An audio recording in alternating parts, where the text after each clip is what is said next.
Hi everybody, welcome to the RC Workshop. So you have a Slash and you are wondering if you can race it.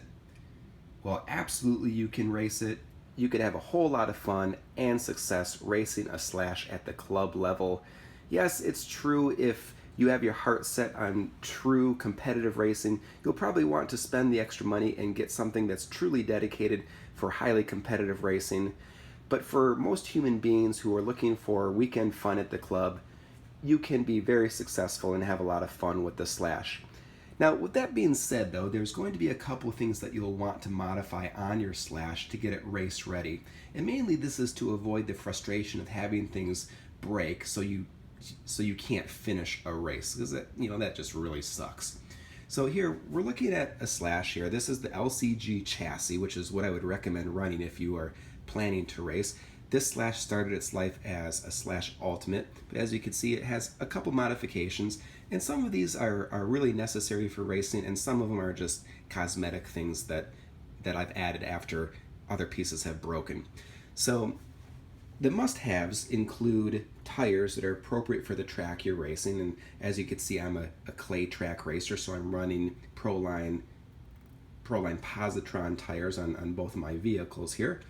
And aside from that, with the Traxxas LCG chassis, it does tend to be kind of weak up here near the front. There's a little bit less plastic there, and under high impacts that could crack. I've gone through two chassis, and after I went through my second chassis, I decided to purchase this steel chassis brace. Now, there's an eBay seller that sells this brace. I think it's about $20 or $25.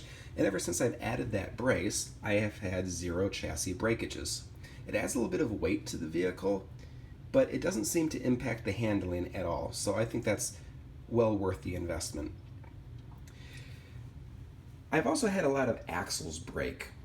Unfortunately, the Slash comes with plastic axles, and although they're pretty doable for backyard bashing, they're really not durable enough for racing. So I replaced my front and rear axles with Techno M6 axles. These kits cost about $35 a piece, so $35 for the front and $35 for the back and $35 for the front. And it comes with the diff cup, the hardened steel axle, the hub carrier, the larger bearings that fit inside the hub carrier, the hex, a thicker 6mm stub axle, and in the front, it comes with all the same pieces, but instead of the hub carrier, it comes with the steering block, of course. So ever since I've changed to the Techno M6 axle setups, I've had zero axle breakages. I'd highly recommend that, even though it's a bit of a pricey modification. Alright, so we've talked about tires, we've talked about the axles, and we've talked about the chassis brace. If you could only do 3 modifications to get your Slash ready to race, those are the 3 that I would recommend. Now I know some people will disagree with me, but from my own experience, I feel strongly that those are the 3 best modifications you can make, assuming that everything else is in good running order. The stock shocks are pretty solid shocks, and they'll suit you just fine. Just make sure that they're adjusted and tuned correctly for the track. And you could certainly race the Valenian motor. Motors and ESCs, those end up being expensive upgrades, so it might take some time before you're ready to upgrade that. But yeah, absolutely, if you're trying to race against somebody that's running a 4300 kV motor, or a motor that's specially chosen and tuned to that track, they're going to definitely have an advantage over you.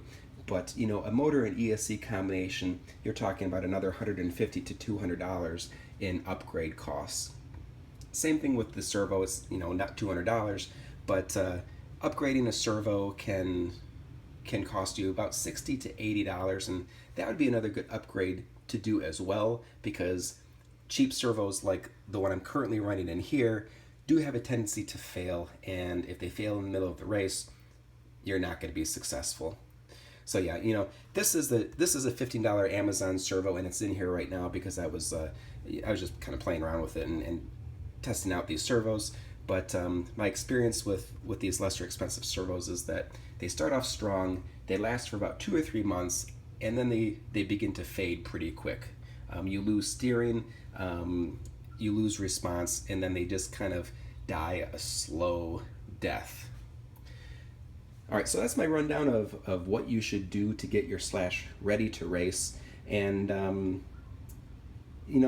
don't listen to the naysayers online say that you can never race a Slash. That's not true. Most of us are racing at the club level. We're just looking for some fun on the weekend, and we want lap times that are competitive and close, and we want to be able to win a few, and you can certainly do that with a Slash.